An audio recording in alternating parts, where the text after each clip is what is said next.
আসসালামু আলাইকুম। আমি শাকিল, সৌদি আরব থেকে।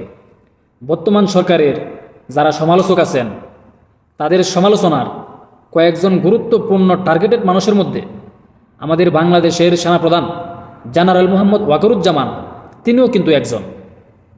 5 আগস্ট সরকার পতনের পর জেনারেল মোহাম্মদ ওয়াকারুজ্জামান বলেছিলেন যে বাংলাদেশের বিভিন্ন ক্যান্টনমেন্টে 600-র উপরে গুরুত্বপূর্ণ লোক আশ্রয় নিয়েছে। এখন প্রশ্ন হলো, লোকগুলো কোথায়?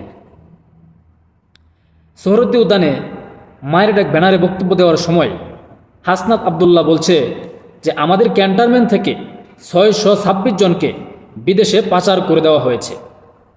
আমি আবারও বলছি, আমাদের ক্যান্টনমেন্ট থেকে 626 জনকে বিদেশে পাচার করে দেওয়া হয়েছে। এখন পাচার মানে আমরা কি বুঝি? যে আমরা কোনো কিছুকে প্রত্যক্ষভাবে পাঠানো, মানে সরাসরি আমরা এক জায়গা থেকে আরেক জায়গায় পাঠাই, এটাকে আমরা পাচার বলি। পাচার করে দেওয়া হয়েছে। যাদের পাচার করে দেওয়া হয়েছে তারা ভারতে বসে বাংলাদেশ বিরোধী ষড়যন্ত্র করছে। বলা হচ্ছে যে যে যে দায়িত্বপ্রাপ্তরা এই 626 জনকে বিদেশ যেতে সহযোগিতা করেছে এবং তাদেরকে জবাবদিহিতার আওতায় আনতে হবে। এখন তাদেরকে যে জবাবদিহিতার আওতায় আনতে হবে, তো ইঙ্গিতটা কার দিকে গেছে? তো ইঙ্গিতটা তো আমার মনে হচ্ছে যে বাংলাদেশ সেনাপ্রধান জেনারেল মোহাম্মদ ওয়াকারুজ্জামানের দিকেই গেছে। কেননা সরকার পতন হওয়ার পর তিনি কিন্তু বলেছিলেন যে 600-র উপরে গুরুত্বপূর্ণ লোক ক্যান্টনমেন্টে আশ্রয় নিয়েছে। আবার তিনি এটাও বলেছিলেন যে তাদেরকে কেন আশ্রয় দেওয়া হয়েছে, কারণ বাংলাদেশ সরকার পতন হওয়ার পর বাংলাদেশে যেভাবে মব জাস্টিস হয়েছিল, হত্যার শিকার হচ্ছে মানুষ, তখন তাদের নিরাপত্তার জন্য তাদেরকে আশ্রয় দেওয়া হয়েছিল।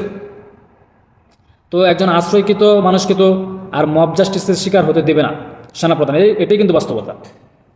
আরও বলেছে প্রশ্ন এবং জবাবদিহিতার আওতায় আনতে হবে। এখন প্রশ্ন এবং জবাবদিহিতার আওতায় আনতে হবে, কাকে আনতে হবে? ইঙ্গিত কিন্তু সেনাবাহিনীর দিকেই। তাহলে সেনাবাহিনীকেই আনতে হবে, ইঙ্গিতটা কিন্তু ওই দিকেই করছে।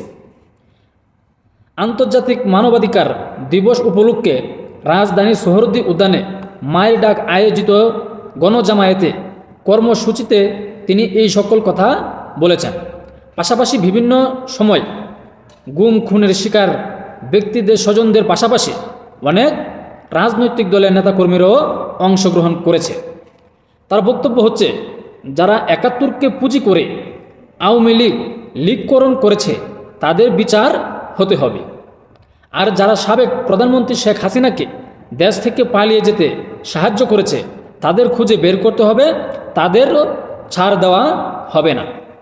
এখন শেখ হাসিনা যখন 5 আগস্ট পদত্যাগ করে দেশ ছাড়ে, তখন আমরা যেভাবে দেখতে পারলাম বা জানতে পারলাম বিভিন্ন মাধ্যমে, গণমাধ্যমে, তখন সেখানে কিন্তু 3 বাহিনীর প্রধান উপস্থিত ছিল। 3 বাহিনীর প্রধানের সাথে মিটিং করেই কিন্তু তিনি দেশ ছেড়েছে এবং বাংলাদেশ সেনাবাহিনীর একটি সামরিক হেলিকপ্টার দিয়ে কিন্তু তিনি দেশ ছেড়েছিলেন।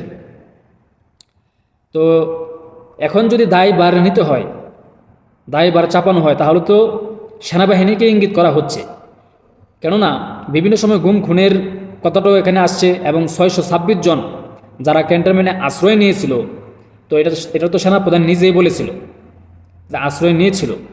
আবার শেখ হাসিনাকে পালিয়ে যেতে কারা সাহায্য করেছে?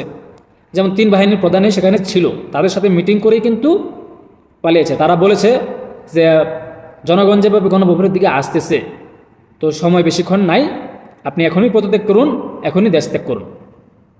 তো এখন যদি জবাবদিহিতার আওতায় আনতে হয়, বিচার করতে হয়, তাহলে তো আমি দেখতেছি যে ইঙ্গিতটা বর্তমান যে সেনা প্রধান জেনারেল মোহাম্মদ ওয়াকারুজ্জামান তার দিকে কিন্তু যাচ্ছে। এখন তাকে কি জবাবদিহিতার আওতায় আনা হবে, বিচারের মুখোমুখি করা হবে? আপনারা কি মনে করেন? শেখ হাসিনাকে পালাতে যারা সহযোগিতা করেছে তাদেরকে জবাবদিহিতার আওতায় আনতে হবে, তাদেরকেও বিচারের মুখোমুখি করতে হবে, তাদেরকেও জবাবদিহিতা করতে হবে।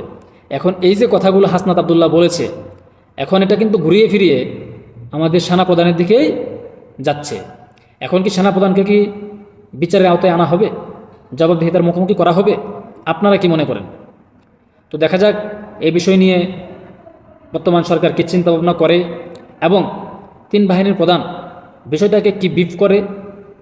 অপেক্ষায় থাকুন, আরও আসছে। আসসালামু আলাইকুম।